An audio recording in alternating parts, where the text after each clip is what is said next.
प्रश्न।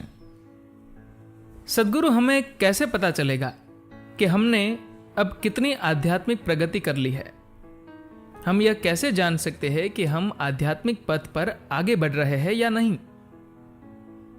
आध्यात्मिक राह पर शुरू में हमें यह चिंता नहीं करनी चाहिए कि हम आगे बढ़ रहे हैं या पीछे लौट रहे हैं, क्योंकि आपकी तार्किक बुद्धि और उसके नतीजे आपको काफी दिग्भ्रमित करते रहेंगे। शुरू में जब सुबह आप अपनी क्रिया करने बैठेंगे तो आपके पैर आपसे कहेंगे कि आप पीछे की ओर जा रहे हैं। इसी तरह से हो सकता है कि शायद आपका परिवार भी आपसे कहे कि इस मूर्खतापूर्ण काम को बंद कर दो।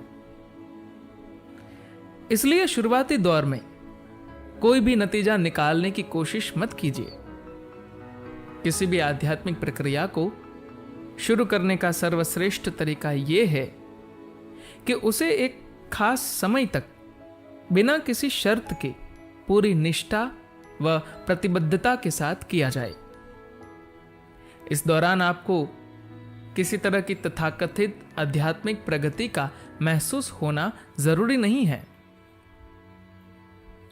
शुरू में बस सहज रूप से पूरी प्रतिबद्धता के साथ 6 महीने तक क्रिया का अभ्यास कीजिए। उसके बाद आप अपने जीवन का मूल्यांकन कीजिए कि आपका जीवन कितना शांतिपूर्ण, आनंद भरा और स्थिर हुआ है। यह क्रिया आपके साथ क्या कर रही है? बुद्ध भी अपना मूल्यांकन करते थे, यहां तक कि अपने भीतर चरम तक पहुंचा इंसान भी खुद का मूल्यांकन करने के लिए कुछ वक्त लेता है। हो सकता है कि वो ये मूल्यांकन सामान्य तरीके से न करे, लेकिन कई और तरीकों से करता है। गौतम बुद्ध के जीवन में ऐसी ही एक खास घटना घटी। एक दिन बहुत सारे लोग उनके पास आए और सभी ने झुककर उन्हें प्रणाम किया, लेकिन एक आदमी आया और उसने बुद्ध के चेहरे पर थूक दिया। यह देखकर गौतम बुद्ध का एक खास शिष्य आनंद, जो बुद्ध की बेहद भक्ति और आराधना करता था, बुरी तरह से नाराज हो उठा। उसने बुद्ध से कहा, आप मुझे आज्ञा दीजिए कि मैं इस आदमी को सबक सिखा सकूं। आपके चेहरे पर थूकने की उसकी हिम्मत कैसे हुई?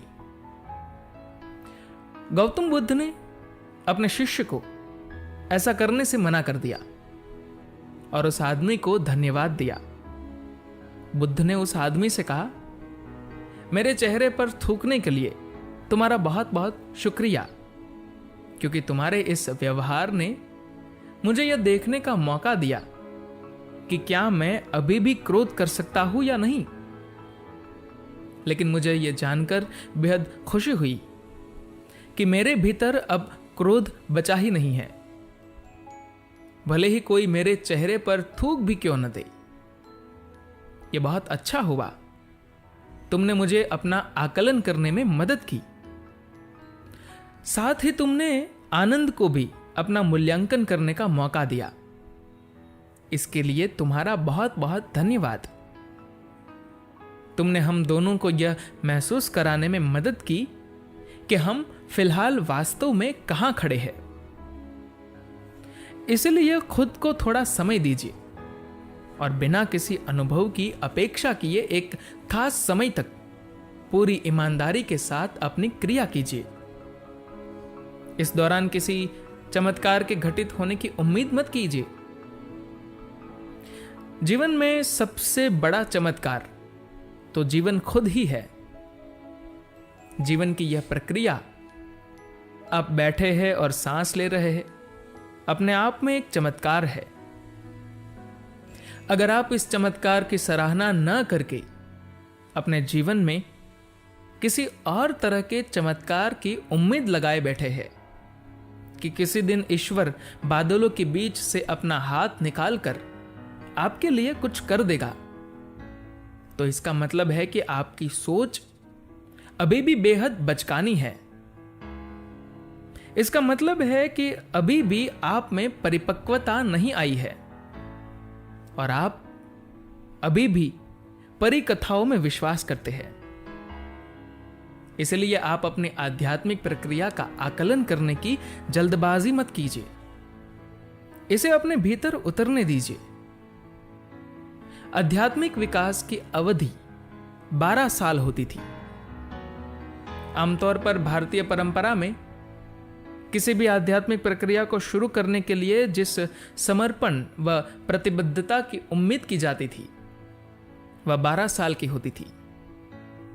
अब 12 साल तक बिना किसी उम्मीद के किसी मंत्र का जाप करते हैं, फिर देखते हैं कि आपके साथ क्या हो रहा है।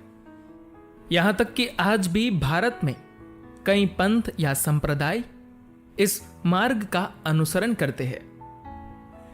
इसमें एक गुरु अपने शिष्य को एक मंत्र देता है और शिष्य 12 सालों तक उसका अभ्यास करता है और उसके बाद वह अपनी प्रगति के मूल्यांकन के लिए वापस आता है। लेकिन आज लोगों में धैर्य बिल्कुल नहीं है। यहां तक कि अगर हम सिर्फ 12 दिनों की प्रतिबद्धता भी मांगे तो लोगों को उसमें भी कई समस्याएं हैं। इसमें भी लोगों की शिकायत होती है कि यह अवधि बहुत लंबी है। इस चीज को समझाने के गौतम बुद्ध के अपने तरीके थे। अगर उनके पास कोई आता था तो 2 साल तक वो उसे कोई शिक्षा नहीं देते थे, कुछ नहीं सिखाते या बताते थे और न ही कोई आध्यात्मिकता की बात करते थे।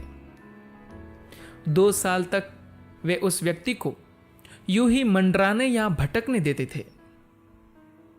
अगर आप 2 साल तक इंतजार कर सकते थे तो आप में एक खास तरह का गुण आ जाता था और आपके साथ कुछ हो सकता था। और जब वह आपको दीक्षित करते थे तो तब आपके साथ एक बहुत बड़ी चीज घटित होती थी। लेकिन आज लोगों के लिए इंतजार करना अपने आप में एक तरह का संघर्ष हो चुका है, क्योंकि आधुनिक मन बेहद अधीर हो चुका है। फिर भी मैं यही कहूंगा कि किसी तरह की जल्दबाजी मत दिखाइए, सिर्फ अपने अभ्यास व साधना पर टिके रहे और फिर कुछ अंतराल पर अपना आकलन करें और देखें। धन्यवाद।